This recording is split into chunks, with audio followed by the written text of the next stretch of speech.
مرحبا بكم. نخليكم مع هذا الداعية اسمه وش يهضر على تبون وش يهضر على الشعب الجزائري.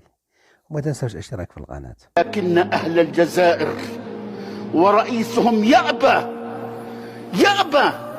هذا المبدأ. لا تطبيع مع عدو احتل أرض مسلمة. نعم، ما في انبطاح، ما في تفريط بالمبدأ، ما في خيانة للقضية. قولوا لأولئك الخونة الذين باعوا دينهم بثمن بخس دراهم معدودة، بل دفعوا أموال الأمة لأعداء الأمة الإطفاء. لكن أهل الجزائر ورئيسهم يأبى هذا المبدأ. لا تطبيع مع عدو احتل أرض مسلمة. نعم، ما في انبطاح، ما في تفريط بالمبدأ، ما في خيانة.